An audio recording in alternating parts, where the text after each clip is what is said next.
I want Kuroneko in my life.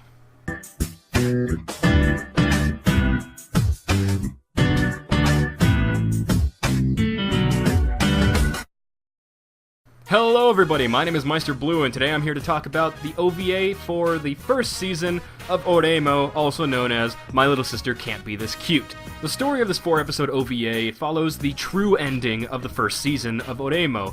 Much like a visual novel or an RPG has multiple endings, but only one of them is canonical. For those of you who have not yet seen the first season of Oreimo, I will kindly direct you to the top of the description below me, where you will find a link to Crunchyroll's free and legal streaming of it.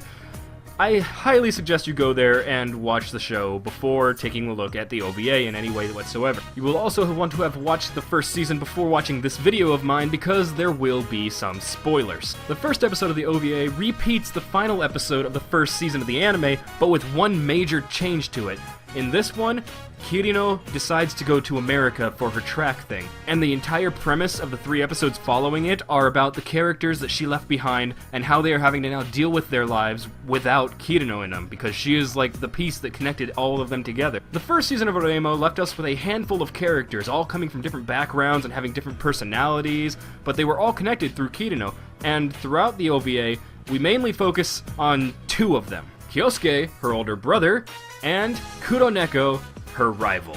Well, I shouldn't really say rival, because they're not really competing with each other too much with most of their fandom or whatnot. It's mainly just one thing the 2 of them seem to be in competition for, but I won't say anything more about that.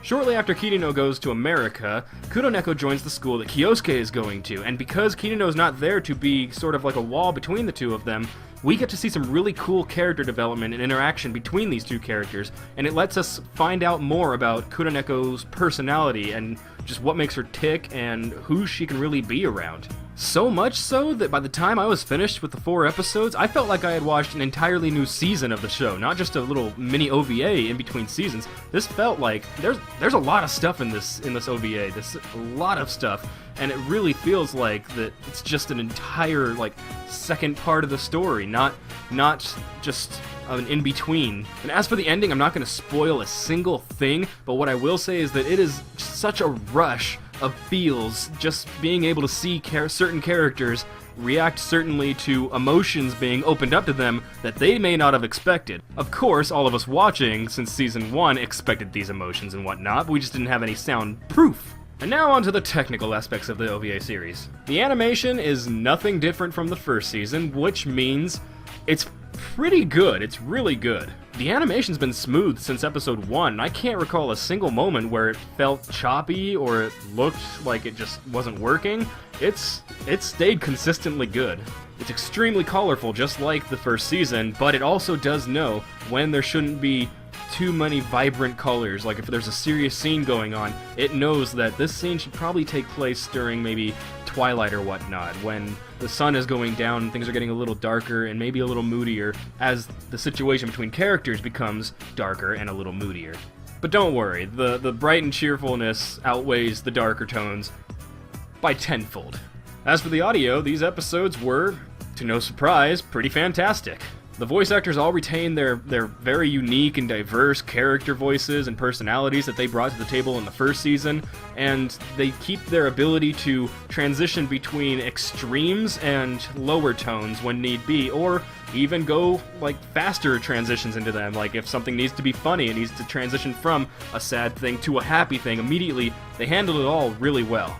The music accompanying the scenes does so pretty fittingly. It knows that when it needs to be bubbly and poppy is more towards the funnier moments, or just even the day-to-day moments. It needs to have some sort of poppy music going on that's keeping up the cheerful beat, but it does something that I always commend shows for doing. It knows when there should not be music. It knows when there should be no underlying background tone going on during some serious scenes. That is to say that there are scenes that do need that, but when there's something that doesn't, they know not to put something there, and I love it when shows do that. All in all, if you had any enjoyment from the first season, you should definitely check out the OVA. You owe it to yourself, really. And unfortunately, I cannot recommend a place to go and find this to stream because it is not on Crunchyroll. Yes, Crunchyroll has Season 1 of the show and Season 2 of the show, but for some reason unknown to me, they were not able to get the OVA episodes to put on there, so I honestly can't recommend a place to go find them. And the saddest part about that is that these OVA episodes are really plot heavy. I went into Season 1, finished it, started the first episode of Season 2, and was a little confused about some things, so in order to maintain a constant, being in the know of this series, you have to watch the OVA, which is surprising and refreshing because a lot of OVAs are just filler in between seasons, and I'm tired of that, but I love that this one is actually plot relevant. However, that does make it a downside that you can't just go stream it all on Crunchyroll, because for some reason or another, maybe licensing, I have no idea, they haven't been able to get the OVAs. Thank you all for watching this video. If you enjoyed it, it does me a great service if you can like it down there, or leave a comment on any anime you want me to check out. I will definitely try to check out anything that's recommended to me. I always do. Sometimes I don't have enough time, but things are opening up now that the summer is coming around. So if you have any recommendations, please leave them down there, or you can go to my Tumblr or Twitter accounts. I'm always using those, and you could send them to me on those. My name has been Meister Blue. Thank you all for watching, and I will see you on the next video. So until then, peace out.